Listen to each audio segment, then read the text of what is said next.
नमस्कार, मैं हूं राजेश कुमार। शाम के 6 बज चुके हैं और अब वक्त है देश प्रदेश की तमाम बड़ी खबरों का। आपको 6 बजे की 6 तस्वीरें दिखाते हैं जिस पे विस्तार से बात करेंगे। पहली खबर कानपुर देहात में, जहां जिंदा जलकर मां बेटी की मौत के मामले में सरकार ने शिकंजा कस दिया है और लगातार कार्रवाई की जा रही है। इसी कड़ी में डिप्टी सीएम ब्रजेश पाठक ने पीड़ित परिवार से बात की। दूसरी खबर, सीएम योगी ने लखनऊ में बैठक की और कहा कि आगे से लखनऊ के बाहर भी कैबिनेट की बैठक होगी। वहीं ग्लोबल इन्वेस्टर समिट और G20 को लेकर मुख्यमंत्री ने कहा कि अनुशासन और सुशासन के प्रतिबिंब बने GIS और G20। तीसरी तस्वीर आप देख रहे हैं, तीसरी खबर, जिसमें मुख्तार अंसारी के बेटे अब्बास अंसारी की जो जेल है उसे बदला गया है। अब्बास अंसारी को चित्रकूट जेल से कासगंज जेल में शिफ्ट किया गया है। चौथी तस्वीर, चौथी खबर, अवैध अतिक्रमण पे प्रशासन ने शिकंजा कसा है और मैनपुरी में अवैध दुकानों को बुलडोजर ने गिरा दिया। पांचवी खबर अयोध्या से है, जहां अयोध्या में अंग्रेजी शराब की तस्करी करने वाले 2 तस्करों को गिरफ्तार किया गया। और छठी खबर, ग्रेटर नोएडा पुलिस ने बड़ी कार्रवाई करते हुए वाहन चोर गिरोह का पर्दाफाश किया है। 6 बजे की ये 6 बड़ी खबरें जिस पे आगे विस्तार से बात करेंगे।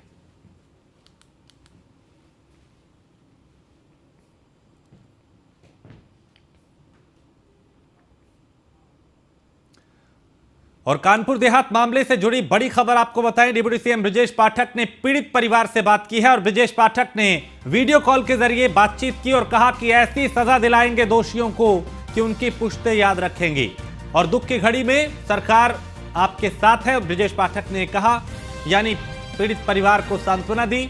दोषियों के खिलाफ मुकदमा दर्ज किया गया है, उच्च स्तरीय जांच जारी है। जो भी दोषी है उनको बख्शा नहीं जाएगा और ऐसी सजा दी जाएगी कि आने वाली पीढ़ियां भी याद रखेंगी।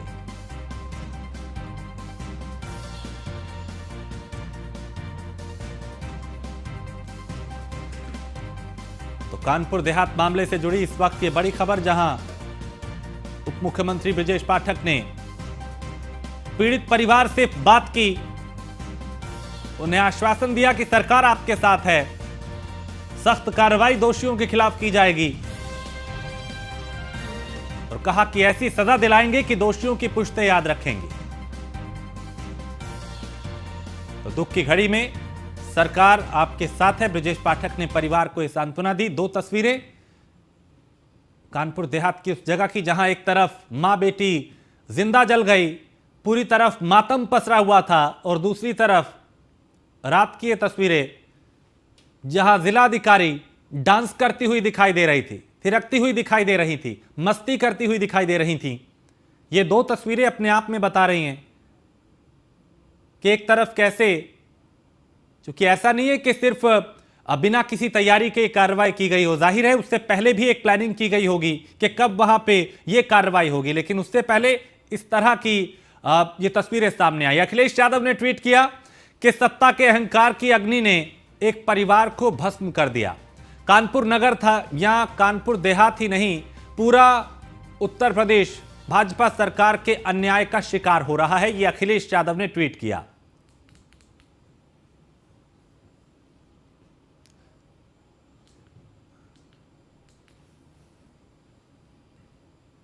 तो एक के बाद एक कई तरह की प्रतिक्रियाएं आई। विपक्ष सरकार को यहां पे घेरता हुआ नजर आया और घटना पर कानपुर एडीजी जोन आलोक सिंह ने क्या कुछ कहा, उन्हें सुनते हैं। कि आज जिला प्रशासन की एक टीम जो है यहाँ पर अवैध अतिक्रमण की सूचना पर आई थी और उसी के क्रम में ये एक बहुत ही दुखद घटना यहाँ पर घटित हुई है। इसकी जानकारी पर हम सभी लोग यहाँ पर आए हैं। गांव में सभी लोगों से संवाद स्थापित किया गया है, बातचीत की गई है, घटनाक्रम को जाना गया है और इसकी क्या पृष्ठभूमि है इसके बारे में भी पूरी तरह से पता किया जा रहा है, अन्वेषण किया जा रहा है। घर वाले जो हैं, जो पीड़ित पक्ष है, उसकी जो भी वो तहरीर देंगे उस तहरीर पर कार्रवाई करते हुए जो विधिक कार्रवाई आगे की जानी है वो सख्ती से की जाएगी। किसी भी दोषी को इसमें छोड़ा नहीं जाएगा। समस्या कमिश्नर साहब यहाँ पर आए हैं, न्याय करेंगे इसलिए भेजा गया। कमिश्नर साहब को भी हम सभी लोग मुख्यमंत्री जी के नुमाइंदे हैं, इसीलिए आए हैं कि इनको उचित न्याय मिले। जो लोग भी हैं, लेखपाल से लेकर A to Z, जो भी इस पर गुनाहगार हैं उनके खिलाफ सख्त कार्रवाई की जाएगी। ये परिवार ब्राह्मण परिवार है और हम समझते हैं बहुत खुददार है होता है ब्राह्मण, उसको पैसा नहीं चाहिए, उसको न्याय चाहिए, ये सच है और हम भी इस बात के लिए कह रहे हैं और हमारा मन बहुत दुखी है। मतलब कार्रवाई बहुत जल्द होगी, जो भी दोषी बिल्कुल होगी, मुख्यमंत्री जी बिल्कुल संज्ञान में लेंगे सख्त कार्रवाई। जो एक घटना हुई है बहुत ही दुखद घटना है इसमें और पूरा परिवार के साथ संवेदनशीलता सभी लोगों का है और आप देखेंगे तो यहाँ पे सभी लोग हैं इसमें, इस परिवार के इसको देखते हुए और इसका जो घटना घटी है, क्या घटनाक्रम रही है और क्या इसके लिए कारण रहे हैं और कैसे ये घटना हुई है, उसके लिए जो है जांच कराई जाएगी और इसमें जो भी दोषी होगा तो उनके खिलाफ सख्त कार्रवाई की जाएगी और जो भी मदद उस परिवार को मिलना चाहिए, देना चाहिए, वो भी जो है प्रशासन और शासन के द्वारा जो है वो सभी मदद जो है इस परिवार को उपलब्ध कराया जाएगा और डिटेल इंक्वायरी के बाद जो भी इसमें गलत पाया जाएगा तो उसके खिलाफ जो भी नियमानुसार कार्रवाई है, प्रभावी कार्रवाई इस पर की जाएगी और परिवार को भी जो है जो भी सुरक्षा परिवार को भी चाहिए सुरक्षा भी जो है परिवार को उपलब्ध कराया जाएगा। इस पर सभी वरिष्ठ अधिकारी भी यहाँ पे साथ में हैं और माननीय जनप्रतिनिधि भी यहाँ पे साथ में हैं। और इस खबर पे ज्यादा जानकारी के साथ नीलेश चौहान हमारे संवाददाता हमारे साथ जुड़े हुए हैं। नीलेश, इस पूरे मामले को लेकर अब तक क्या क्या हुआ है, क्या अपडेट इस पूरे मामले को लेकर?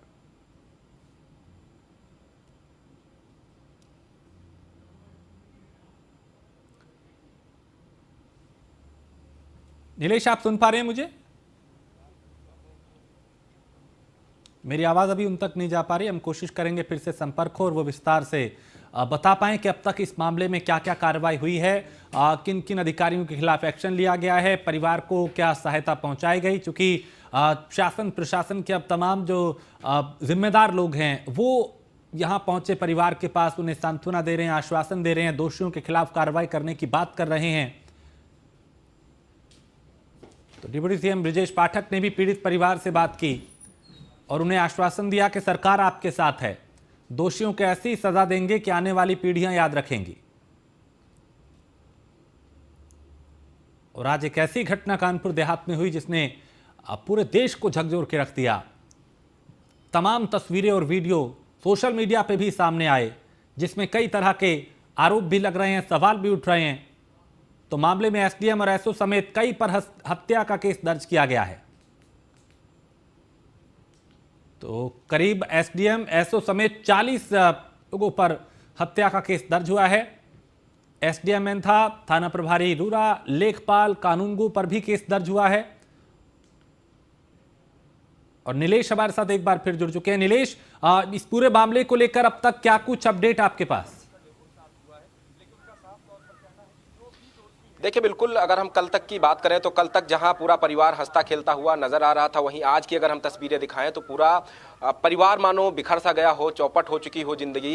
ये तस्वीरें हैं जहां पर जो झोपड़ी बनी थी वो जलकर, जब जली थी उसमें माँ और बेटी की जलकर मौत हो गई थी। और कहीं ना कहीं अगर हम पूरे प्रकरण को देखें तो जिसमें जिला प्रशासन की बड़ी लापरवाही उजागर हुई है, खास तौर पर तहसील प्रशासन के वो लोग जो कल यहाँ पर कार्रवाई करने के लिए पहुंचे थे। ऐसे में सवाल ये उठता है कि जो लोग यहाँ पर कार्रवाई करने पहुंचे थे उनको पहले से नोटिस देना चाहिए था। अगर झोपड़ी बनी थी तो झोपड़ी पर बुलडोजर चलाने का औचित्य नहीं बनता था। हालांकि उस समय पुलिस बल भी मौके पर मौजूद था, अगर वो चाहता तो माँ बेटी को जिंदा बाहर निकाल सकता था। हमारे सहयोगी भी सुबह से हमारे साथ मौजूद हैं, सलीम सिद्दीकी। सलीम, लगातार हम दोनों लोग इस खबर पे मौजूद हैं, क्या अभी तक निष्कर्ष निकला है कि किसकी गलती थी, किस वजह से इतनी बड़ी घटना हो गई जिसमें तमाम जो है नामजद अधिकारियों को एफआईआर कराई गई है, 2 लोगों को गिरफ्तार किया गया जिसमें लेखपाल है और साथ ही साथ एक जेसीबी का ड्राइवर है। तो कैसे पूरे प्रकरण को देख रहे हैं? नीलेश जी, देखिए, अभी भी कानपुर कमिश्नर ने आकर जब मोर्चा संभाला है राजशेखर जी ने, उन्होंने खासी मशक्कत की, पूरा दिन लगे रहे और डिप्टी सीएम ब्रजेश पाठक जी से वीडियो कॉन्फ्रेंसिंग के माध्यम से जब पीड़ित परिवार से बात और डिप्टी सीएम ब्रजेश पाठक ने जब संतुष्ट किया है, उसके बाद जो डेड बॉडी थी दोनों उठाई गई है। और इसके बाद भी ये सबसे बड़ा उदाहरण है तानाशाही का कि जिलाधिकारी कानपुर देहात नेहा जैन उसके बावजूद भी मौके पे एक बार भी नहीं आई पीड़ित परिवार को ढांढस बंधाने कि पीड़ित परिवार को जो है हौसला दे, सांत्वना दे। जी देखिए, बड़ा सवाल है कि जिलाधिकारी को मौके पर आना चाहिए था, लेकिन जिलाधिकारी इस पूरे घटनाक्रम से बाहर रही। हालांकि कानपुर के जो मंडलायुक्त हैं राजशेखर, उन्होंने मोर्चा संभाल रखा था और लगातार वो अभी तक मौजूद थे। उसके अलावा जिले के कप्तान भी लगातार यहाँ मौजूद थे, एडीजी जोन कानपुर मौजूद थे। हालांकि अगर हम बात करें डिप्टी सीएम की, तो डिप्टी सीएम ने वीडियो कॉन्फ्रेंसिंग के माध्यम से पीड़ित परिवार से बात की है और कई जो मांगे थी पीड़ित परिवार की, चाहे वो परिवार के एक सदस्य को नौकरी दिलाने की बात हो, 1 करोड़ मुआवजा दिलाने की बात हो, सुरक्षा व्यवस्था की बात हो, पीड़ित परिवार को कृषि योग्य जमीन दिलाने की बात हो, आवास दिलाने की बात हो, राशन कार्ड बनवाने की बात हो, उन तमाम मुद्दों को लेकर डिप्टी सीएम ने पीड़ित परिवार को आश्वस्त किया है और साफ तौर पे कहा है कि दोनों भाइयों को गनर उपलब्ध कराया जाएगा। उसके अलावा जल्द ही मुख्यमंत्री योगी आदित्यनाथ से पीड़ित परिवार की मुलाकात कराई जाएगी और हर संभव मदद, चाहे वो जिला प्रशासन के स्तर से हो या फिर शासन के स्तर से, वो कराई जाएगी। उसके अलावा जो इस पूरे प्रकरण में चाहे हम एसडीएम की बात करें, डीएम की बात करें, उनकी भी जांच कराई जाएगी। अगर उनकी भूमिका इस पूरे प्रकरण में संदिग्ध पाई जाती है तो जाहिर सी बात है उनके ऊपर भी कार्रवाई होगी, डिप्टी सीएम ने साफ तौर पे कहा है। तो कैसे देखते हैं, इससे पहले भी जिलाधिकारी के क्या ऐसे कोई मामले रहे हैं? अगर हम पूरे कानपुर देहात की बात करें तो कहां पर ऐसी जमीनें हैं जहां पर कब्जा मुक्त कराई जानी चाहिए थी, लेकिन डीएम ने वहां कब्जा मुक्त कराने की जगह ये झोपड़ी कब्जा मुक्त कराने के लिए आदेश जारी किए। नीलेश जी, कानपुर देहात में शायद ही कोई ऐसी तहसील बाकी हो जहां पर अवैध जमीन कब्जा ना की गई हो, लेकिन जो जमीन कब्जा करे हैं बाहुबली हैं, नेता हैं, उन पर कोई कार्रवाई नहीं होती है। एक गरीब की झोपड़ी थी, आप देख सकते हैं किस तरह की, बिल्कुल घास फूस से बनी झोपड़ी थी, उसको जला दिया गया, उसको तोड़ने के लिए बुलडोजर लाया गया, जबकि उसको जमींदोज करने के लिए बुलडोजर लाया गया, जबकि इतनी बड़ी बड़ी इमारतें जो है बुलडोजर तोड़ी जाती हैं, बावजूद उसके एक घास फूस की बनी झोपड़ी को तोड़ने के लिए बुलडोजर लाया गया। ये जिला प्रशासन का रवैया साफ जाहिर करता है कि ये दोहरा मापदंड जिला प्रशासन अपना रहा है और गरीबों के साथ अन्याय कर रहा है। देखिए, दूसरे घटनाक्रम की अगर हम बात करें तो इसी घटना को अगर हम देखें तो कहा जा रहा है कि एक फौजी है जिसने अपने रसूख के दम पर, चाहे वो एसडीएम हो, स्थानीय थानेदार हो, उनको अपने मन मुताबिक सेट किया। उसके बाद आनन फानन में एक टीम गठित की गई, वो टीम यहाँ पर पहुँचती है, बुलडोजर यहाँ पर चलाया जाता है। माँ और बेटी अंदर थे जिस समय ये घटना हुई और अंदर आग लग जाती है। आग लगने के कारण दोनों अंदर झुलसकर मर जाते हैं और पूरी तरीके से अगर हम पूरे प्रकरण को देखें तो स्थानीय पुलिस के इंस्पेक्टर की भी भूमिका संदिग्ध है, क्योंकि जिस तरीके से एक फौजी का नाम सामने आया है उससे ये साफ जाहिर होता है कि फौजी ने अपने रसूख के दम पर कहीं ना कहीं पूरे सिस्टम को मैनेज किया और 2 दिन पहले ही वो छुट्टी अपनी समाप्त करके वापस अपने तैनाती वाले स्थान पर चला गया। तो सवाल ये उठता है कि क्या एक फौजी के आगे पूरा चाहे वो जिला प्रशासन हो, स्थानीय पुलिस प्रशासन हो, नतमस्तक था? या फिर दूसरा सवाल ये उठता है कि क्या कानपुर का जो जिला प्रशासन है, पुलिस प्रशासन है, वो उत्तर प्रदेश के मुख्यमंत्री योगी आदित्यनाथ के दिशा निर्देशों को नहीं मानता है? या फिर ये कहा जा सकता है कि कानपुर देहात के अंदर तमाम ऐसी जगह हैं जिनकी कीमतें लाखों करोड़ों में होंगी, सरकारी जमीनें उस पर दबंग मेरा सवाल ये है कि देखिए, उत्तर प्रदेश में जो बुलडोजर है वो अपने आप में एक मॉडल है, इसको एक मॉडल के तौर पर पेश किया जाता है कि बाबा का बुलडोजर जो है वो गरजता है तो फिर दहशत दिखाई देती है। लेकिन मुख्यमंत्री ने यह भी कहा था कि किसी गरीब की झोंपड़ी पे बुलडोजर नहीं चलेगा। बावजूद उसके अगर इस तरह से एक गरीब की झोंपड़ी पे बुलडोजर चला, वहां पे आग जली, 2 लोग उसमें जिंदा जल के उनकी जान चली गई, इस तरह का घटनाक्रम हुआ, तो जाहिर है अफसर जो हैं वो संवेदनहीन अब तक भी बने हुए हैं। एक छोटी सी झोपड़ी थी, उसको गिराया गया। आपकी नजरों में कितनी ऐसी बड़ी इमारतें हैं जो रसूखदार लोगों की हैं, अवैध अतिक्रमण करके बनाई गई? क्या उनको गिराने की हिमाकत जो जिलाधिकारी हैं नेहा जैन वो कर सकती हैं? सवाल ही नहीं उठता। जिस हिसाब से उनकी कार्यशैली यहाँ उजागर हुई है कि आप देख सकते हैं कि ईंटें भी, दीवार भी नहीं है। देखिए कि अगर दीवार भी हो, छत तो छोड़ दीजिए, घास फूस से बनी झोपड़ी थी, बुलडोजर मंगा लिया गया। और कानपुर देहात की शायद ही कोई ऐसी तहसील होगी जिसमें अवैध कब्जे नहीं होंगे, लेकिन उनको नहीं हटाया जाएगा। क्यों? बिल्कुल, यानी यहाँ पे जो जिला प्रशासन है उसकी जो सीधी सीधी लापरवाही है वो सामने आई। बहुत शुक्रिया नीलेश इस तमाम जानकारी के लिए। तो यहाँ पे देखिए किस कदर अफसर जो हैं वो बेलगाम हो चुके हैं कानपुर देहात में, इसकी जीती जागते उदाहरण देखने को मिला। आगे बढ़ते हैं। केंद्रीय सूचना एवं प्रसारण मंत्री अनुराग ठाकुर का गाजियाबाद दौरा कल है और कल गाजियाबाद के वसुंधरा में अनुराग ठाकुर पहुंचेंगे। वसुंधरा के सेक्टर 1 में यशोदा अस्पताल का वो उद्घाटन करेंगे और केंद्रीय मंत्री वीके सिंह भी उनके साथ मौजूद रहेंगे। वीके सिंह भी उद्घाटन समारोह में मौजूद रहेंगे। यशोदा अस्पताल नेहरू नगर ग्रुप का लगातार विस्तार हो रहा है और यशोदा ग्रुप के गाजियाबाद में अब 3 अस्पताल हो जाएंगे।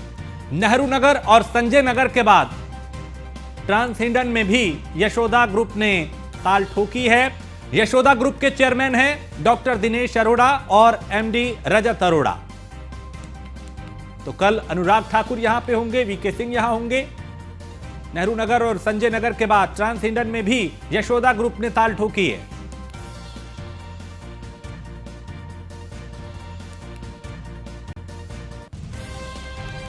तो केंद्रीय सूचना एवं प्रसारण मंत्री अनुराग ठाकुर का कल गाजियाबाद का दौरा है और कल गाजियाबाद के वसुंधरा में अनुराग ठाकुर पहुंचेंगे और वसुंधरा के सेक्टर 1 में यशोदा अस्पताल का वो उद्घाटन करेंगे।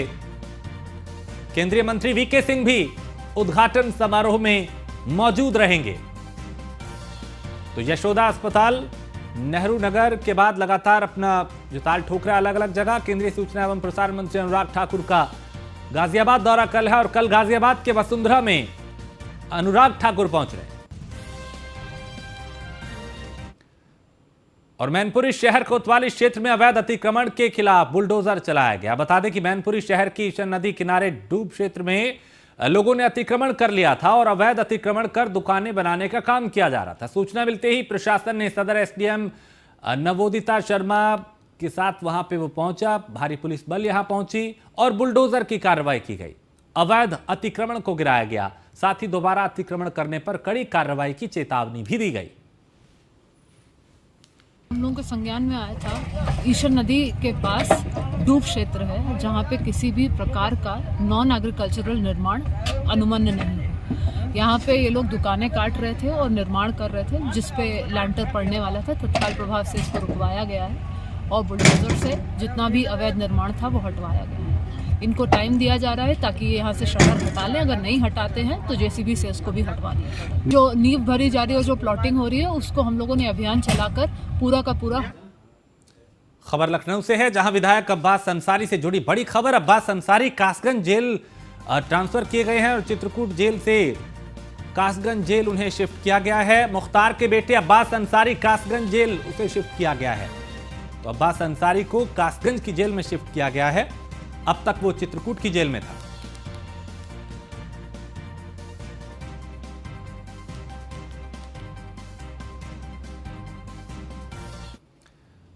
और बुलंदशहर में महाशिवरात्रि के मौके पर लगने वाले 3 दिवसीय कावड़ मेले की तैयारी पूरी हो गई है। ये मेला गंगा तट पे लगता है जिसके लिए शिवालयों में होने वाले जलाभिषेक की व्यवस्था भी चाक चौबंद कर ली गई है। 3 जोन व 18 सेक्टर में मेला क्षेत्र को बांटा गया है और अधिकारी लगातार यहां का निरीक्षण कर रहे हैं। साथ ही गंगा घाट पे गहरे जल को लेकर बैरिकेड्स, गोताखोर, नाव व स्टीमर की तैनाती भी की गई है।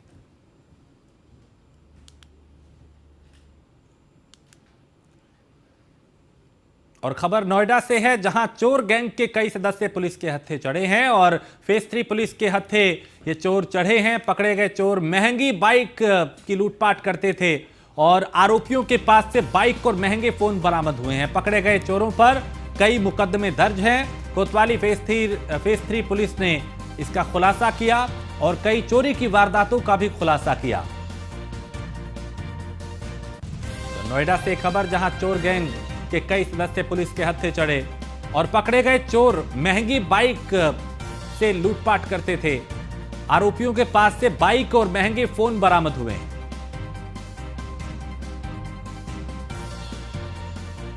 निशांत शर्मा हमारे साथ, हमारे ब्यूरो चीफ इस पे ज्यादा जानकारी के साथ। निशांत, नोएडा पुलिस के लिए एक और बड़ी कामयाबी जहां कई चोरों को शिकंजे में लिया। देखिए, केटीएम गिरोह के 2 सदस्य गिरफ्तार किए गए हैं। हालांकि ये लूट की घटनाओं को अंजाम दिया करते थे।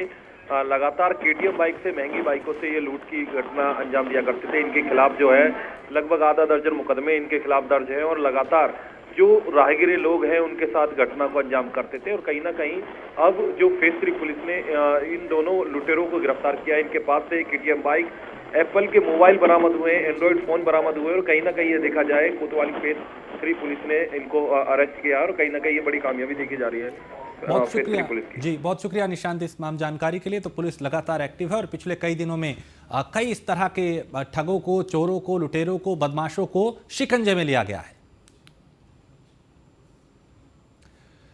और कानपुर के दलहन रेलवे क्रॉसिंग पुलिया के पास पुलिस और बदमाशों के बीच मुठभेड़ हुई जिसमें एक अपराधी पुलिस के हत्थे चढ़ा है और जिसका नाम मंगल सिंह बताया जा रहा है। मुठभेड़ में मंगल सिंह ने पुलिस पर फायरिंग की। जवाबी कार्रवाई में पुलिस ने भी फायरिंग की जिसमें बदमाश घायल हो गया।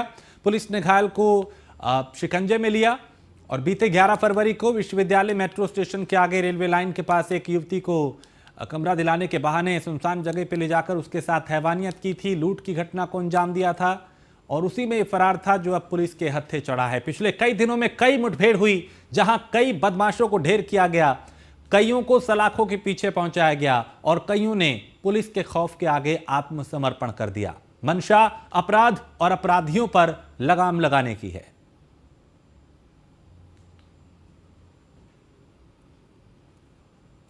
एक युवती के द्वारा आरोप लगाया गया था कि वह अपने घर से कल्याणपुर एक एग्ज़ाम देने के लिए आई थी और एक अज्ञात व्यक्ति के द्वारा उसको कमरा दिलाने के बहाने से सुनसान स्थान पर ले जाकर उसके साथ लूटपाट की गई। इस सूचना पर तत्काल पुलिस के द्वारा सुसंगत धाराओं में अभियोग पंजीकृत करके घटनास्थल के आसपास सीसीटीवी फुटेज में हमें कुछ लाभप्रद फुटेज प्राप्त हुई, जिसमें युवती के द्वारा उस व्यक्ति को पहचाना गया और हमारे मुखबिरों की सहायता से उस व्यक्ति को हमारे द्वारा पॉजिटिवली आइडेंटिफाई। और बागपत जनपद की रमाला पुलिस और गोकश के बीच मुठभेड़ हुई। मुठभेड़ के दौरान 4 गोकश को पुलिस ने गिरफ्तार किया है। मुठभेड़ के दौरान 2 गोकशों में उनको गोली भी लगी और जिन्हें घायल अवस्था में अस्पताल में भर्ती कराया गया। और शातिर तस्करों के पास से प्रतिबंधित मांस, तमंचा, कई कारतूस, कुल्हाड़ी और कई धारदार हथियार भी इनके पास से बरामद हुए हैं। और रमाला थाना क्षेत्र के असारा जंगल में यह मुठभेड़ हुई थी।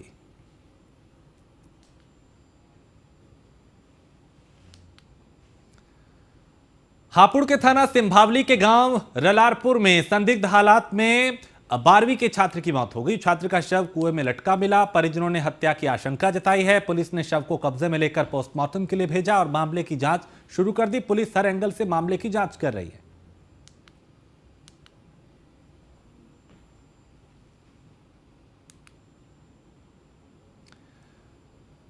और अयोध्या में शराब की तस्करी करने वाले 2 तस्करों को पुलिस ने गिरफ्तार किया है। बता दें कि लखनऊ फैजाबाद राष्ट्रीय राजमार्ग फिरोजपुर के पास से दोनों की गिरफ्तारी हुई है। पुलिस ने जानकारी देते हुए बताया कि बांसबल्ली से लदी ट्रॉली के अंदर खुफिया बॉक्स में शराब छिपाकर पंजाब से बिहार ले जा रहे थे। पकड़ी गई शराब की जो कीमत है वो करीब 15 लाख रुपए बताई जा रही है। आरोपी राजस्थान और हरियाणा के रहने वाले हैं।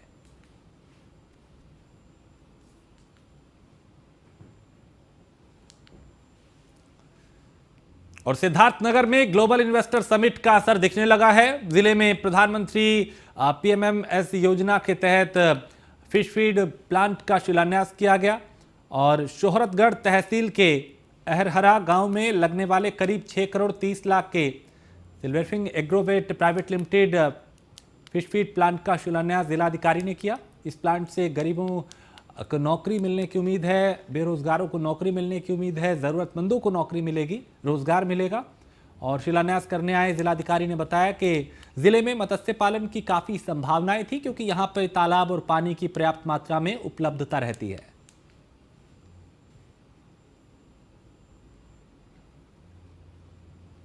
प्रधानमंत्री मत्स्य संपदा योजना के अंतर्गत मत्स्य आहार प्लांट का नाम से योजना है। उसको मेरा चयन हुआ 2023 में, मेरे वाइफ का चयन हुआ 2023 में।